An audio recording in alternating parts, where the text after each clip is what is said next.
What's up, guys? Welcome back to Newswave. So we had the Nintendo Indies presentation took place. They put it up on YouTube at a time when YouTube was kind of all over the place. People couldn't upload, and that video was stuck at like 26 views. It was a very weird situation going on. However, Newswave yesterday wasn't really that affected, which I think mostly has to do with you guys liking the videos and commenting and everything. It still kind of just went along.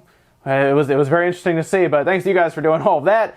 But we did see several indie games there that we're going to talk about here, kind of give you a bit of a rundown, a bit of a recap of what happened there, and what you can kind of look forward to with some of these indie games, because there were some pretty cool ones in there. And we also see Activision, Activision's being Activision again, and what's there to say? We're going to take a look, because when they sold that original reticule for $1, you figure they would have figured, maybe not again. No, in this case, they're going to double the price and sell something even worse. Let's get into all that, guys. As always, if you enjoy these videos, hit the like button. It does help out. We're actually going to start today with Kingdom Hearts 3 because the embargo is lifting today. That's right. The review embargo appears to be up at 10 a.m. Eastern Time, according to OpenCritic, which means, yes, everyone who's been waiting to see what the critical reception would be for Kingdom Hearts 3, a game that people have been waiting forever for at this point. I know we've had other games after Kingdom Hearts 2, but I mean, this is the next numbered Kingdom Hearts game that people have been waiting for. This is it. This is it for a lot of people. We're going to see what happens. Now, it's coming out today because, remember, the game is releasing in Japan on the 25th, so tomorrow on the Xbox One and the PlayStation 4, and then it's going to release internationally on the 29th. So you'll actually see probably people playing it already online and streaming it from Japan. And I don't know if it'd be easier to get it, I guess, if you have like a Japanese account on PlayStation 4. That's a whole thing too. But you'll probably see some people playing it already. Just know it will be out in Japan, and then we'll get it internationally next week on the 29th. Either way, it's going to be interesting to see what reviews this game gets. We also had a weird situation where Sea of Thieves developers just told us about an Inside Xbox that apparently is happening February 5th. This is the first time we really heard about this in a Sea of Thieves update. They talked about how they were going to go over some information during the February 5th edition of Inside Xbox. And so we'll also be appearing on Inside Xbox on the 5th of February, where we'll talk both about what's coming on the 6th, so the specifics of what's coming in that update, but also giving just a bit more of an insight into what's going on across Rare at the studio, and a little bit of a tease about what's to come with all of those different things that we're working on across Sea of Thieves at the moment. So Inside Xbox showing up. Now, I don't really know if they're going to have anything big there. Of course, this would be the last Inside Xbox before things like Crackdown 3 comes out, and maybe they'll show some Metro Exodus there, maybe a few other things. I don't know if they'll have anything massive to announce, but I mean, if they can show anything about Crackdown 3 leading into its release to kind of build hype, it is going to be going into a month with things like Anthem, and Anthem's a whole thing on its own, of course, whether you're excited about it or not. But Crackdown 3 isn't exactly releasing in a month where it's the only game there. So Inside Xbox, probably going to have Sea of Thieves, whether you're excited about that or not. But you should see some other things, and I really expect some kind of spotlight being put on Crackdown 3. Because to be honest, the marketing has been like non-existent for this game, which actually makes me wonder why. Oh, and we had an update about this thing. This is the Nyko intercooler stand for the Switch, and it's basically the intercooler that they've released for other systems, where it's a fan that pretty much pulls air out of your system. It doesn't really do a great job. I guess for the Switch, it would be pushing air into it. It hasn't done a great job with other systems in the past, and usually it's a waste of money, to be completely honest with you. And sometimes it would actually have damaged systems. You remember back with the 360 when you plugged your power cord into it and it was a pass-through, it actually melted into it. It was crazy. This is actually $30, and it comes out February 8th, so we have a release date on that. Not really worth buying. What I'll do, though, is, I mean, I'll get it, and we'll check it out here and see what it does exactly. I've already tested the temperatures on the Switch, and actually, you need to really do a lot to get it to overheat, so you don't really need this thing. You could technically get the same effect by blowing a box fan on it, but hey, we'll check it out when it comes out. And guys, quick news out of the way, let's get into the bigger stuff. We're going to start with Nintendo's Indies presentation, and they started off right away. If you remember leading into it, I really wanted to hear something about Wargroove, and they did not disappoint. In fact, if you were looking forward to this game, you probably got really excited about the release date, because it is soon. It is like next week soon. That's right, Wargroove is coming out February 1st. Yes, and it's going to have crossplay immediately for the Xbox One, PC, and the Switch. The PS4 is actually going to be trailing behind with this game on the release, so you'll just be able to get those three on release day, and then the PS4 will follow later, but we will have crossplay right away. Pretty cool to see that. Following up, we had Double Kick Heroes. Then we had When Ski Lifts Go Wrong, which is an interesting idea for a game. Essentially, you build paths for ski lifts, and you try to see what's going to happen when people actually try to ride them. So there you go. Forager. Goat Simulator is another one that popped up. It was kind of an out-of-left-field announcement. It's been out for forever, I think, at this point. But it does include all DLC released to date, and that's good to see. But again, you've probably already played this at some point if you've heard of it. Otherwise, it is actually out now. That's one of their, out now announcements. Inmost was also announced. Unruly Heroes, which looks kind of interesting. I have to look a little more into that to see what it's about. Then we had Crosscode, which is a game that I was a bit surprised, as they did kind of comment that it wasn't going to be coming to the Switch, or it wasn't even possible, or it was a whole thing there where they seem to have backtracked now by releasing it on the Switch, coming out sometime this year, but it is actually a very good game.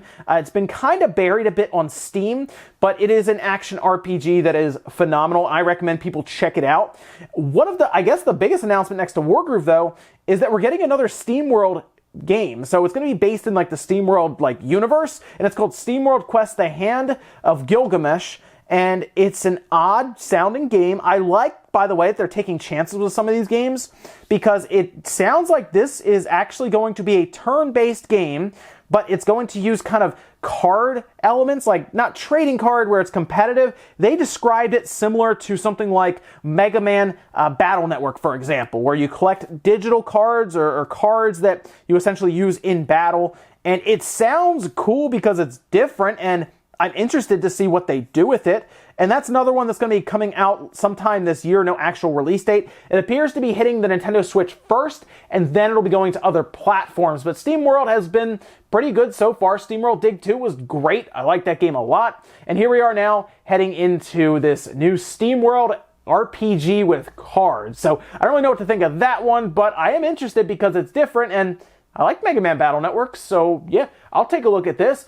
Overall, something I noticed about this Indies presentation, it was only about 9 or 10 games, because they also did this big, massive compilation right at the end of all the different games that are already available.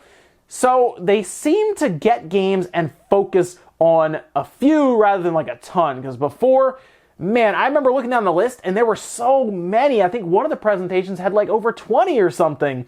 This was a much more focused presentation on games that were, I would say, higher quality, right, for indie games overall. There weren't, people would always complain about the pixely looking games. There really weren't that many here if you looked at. I mean, seriously, look at the games, and they're much, I guess you say higher quality, like I said. So good to see that. I'm glad they didn't just throw a ton of indie games at the wall, but I also didn't really see anything about Windjammers 2. So I guess you win some, you lose some there. But to see Wargroove come out in a week, that's exciting stuff. That I have that on my radar right away. I'm gonna see if I can get a copy bit earlier so I can have something ready ahead of release date for you guys so we can take a look at it. But it looked great. It had all the signs of things like Advance Wars, so I'm ready for some Wargroove next week. Next up, let's talk about the Media Create sales charts. These, of course, are the physical sales in Japan week to week that we like to take a look at. When anything really big, I guess, happens there. Sometimes they're kind of boring if nothing releases, but I was excited to see this chart because we see some respect for Ace Combat being thrown around here.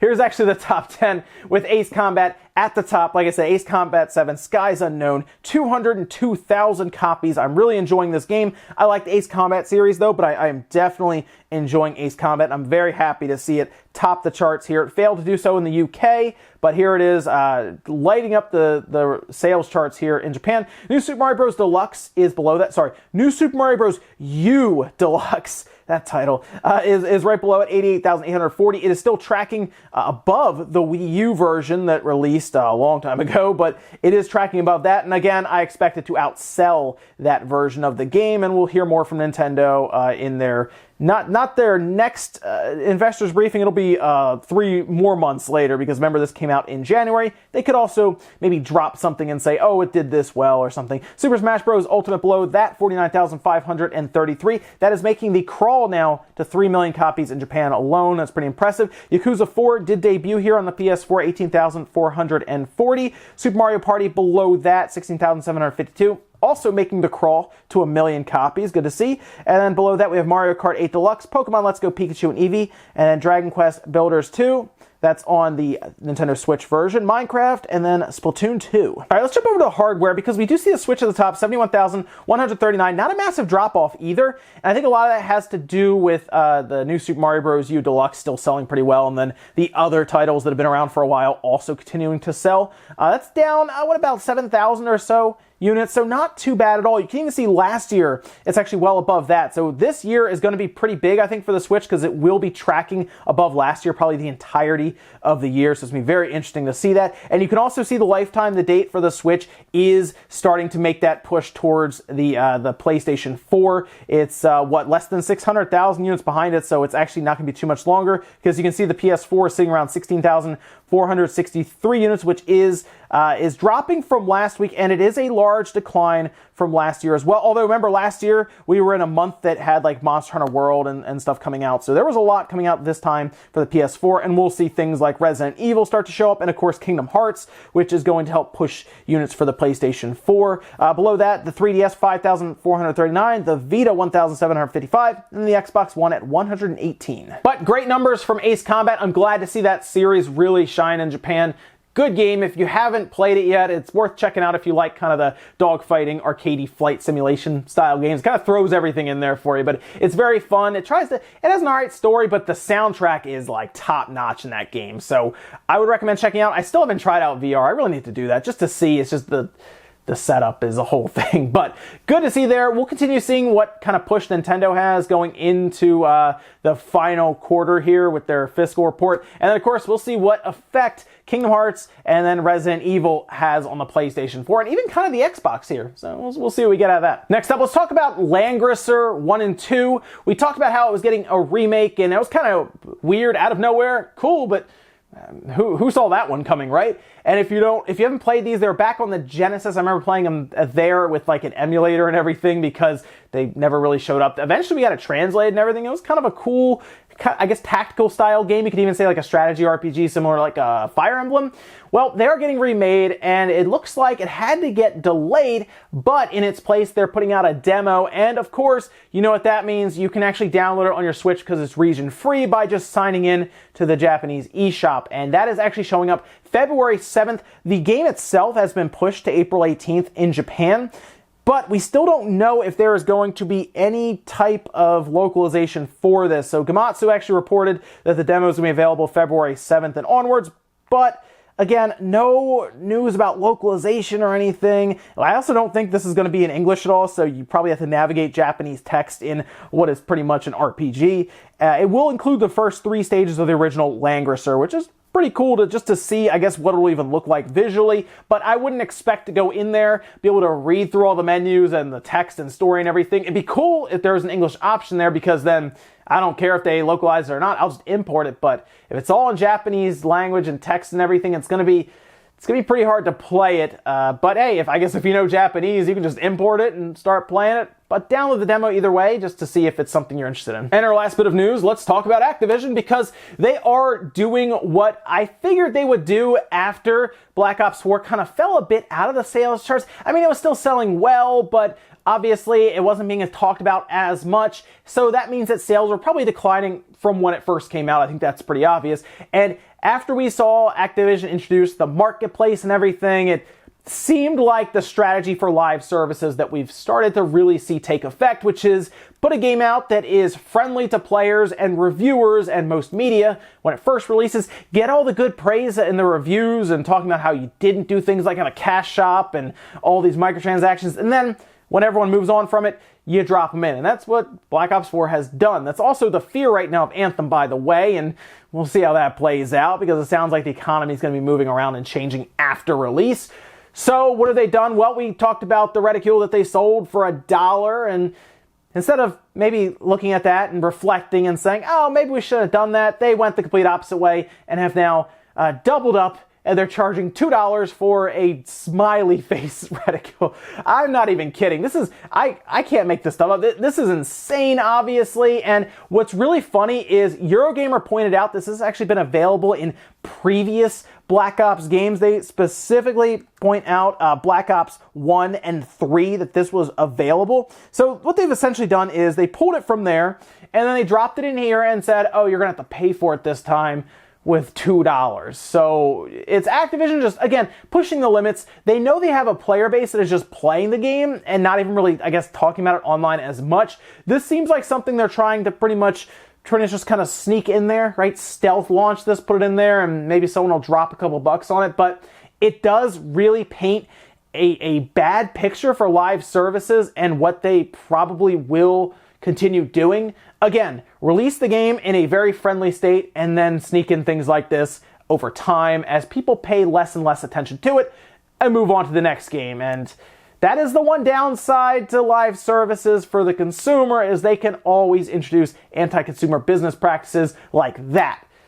So Activision will probably continue doing this, and we'll see what they do with the next game as we move into Infinity Ward's Call of Duty, which we've seen teased, but apparently it's not a Ghost sequel, and we'll see what happens here. Just know it's about $2 for a smiley face reticule in Black Ops 4. Ladies and gentlemen, let's go do it for Newswave. Enjoyed this video, guys. Hit the like button, really helps out. If not, hit the dislike. Leave comments down below about everything we talked about, whether it is the Nintendo Indie event. Was there any that stuck out to you there that you wanted to pick up? Are you excited that Wargroove is coming out like a week after the announcement happened there? I like that. I like when the game like that is closer to us when they announce it rather than being super far away.